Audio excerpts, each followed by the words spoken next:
Isa ka bang nature lover katulad ko? Pwes para sa'yo ang video na to. Ito nga pala ay located sa barangay San Pedro, Laguna City. Isang water nature falls na sobrang lamig. Kitang-kita nyo naman, sobrang fresh ng tubig, nagmumula pa yan sa bundok. Siyempre, sinditan namin agad yung lakad. Alas 3 ng umaga pala yung call time namin dyan. Siyempre, nagkalmusal muna kami. Ayan, pares-pares, lugaw-lugaw. At syempre, hindi mawawala yung kape. Kape is life. So, after almusal, ayan, bumiyahe na kami.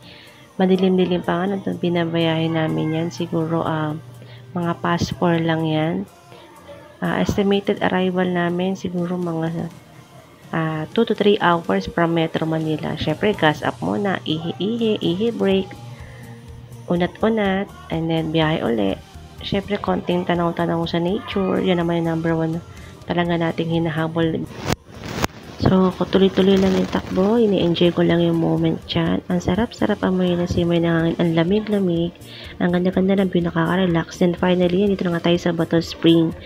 So, luckily, hindi naman siya rough road. May 2 lane na sementado. Tapos, ayan, may kita mo na agad yung guidelines niya. Tapos, yung entrance, 200 sa day tour, 300 sa overnight. Tapos, bubungad na agad sa yung napakagandang water nature falls nila. Bubungad sa'yo ang napaka-perfect na ambience, very relaxing, tunog ng tubig, very greeny na kapaligiran. Talagang pansamantala mo makakalimutan ng stress at pagod sa Manila.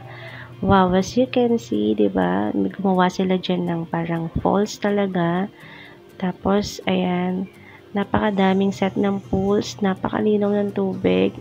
Yun nga lang guys, sobrang lamig talaga dito. So, better pag pupunta kayo dito, magsama kayo ng partner para bang naliligo kayo, may kayakap kayo.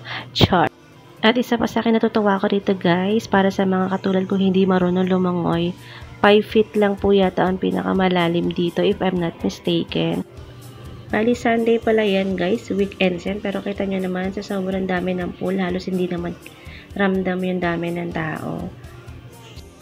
So, habang nagbibideo pala ako, ay biglang lumabas tong si Madam. Oo, biglang na siya lumutang sa kawalan. Bali, isa pala siyang gay. Ewan namin kung sino yung mga kasama niyan. Bigla na siya nagpapansin sa mga kasamahang riders. Ayan, nagsisisayaw-sayaw siya dyan. Nagpapapansin, hindi mo maintindihan. Pero wala rin, nakakatawa din naman. Kaya nagtawanan na lang kami lahat. Bali, di naman po pala mahigpit dito about sa dress code. Okay lang kahit nakamaong ka, naka-short, naka-two-piece, walang problema. As long as komportable ka, wag na siguro pantalon. Pero wala naman sila, hindi naman sila masyadong strict pagdating sa swimming dress code.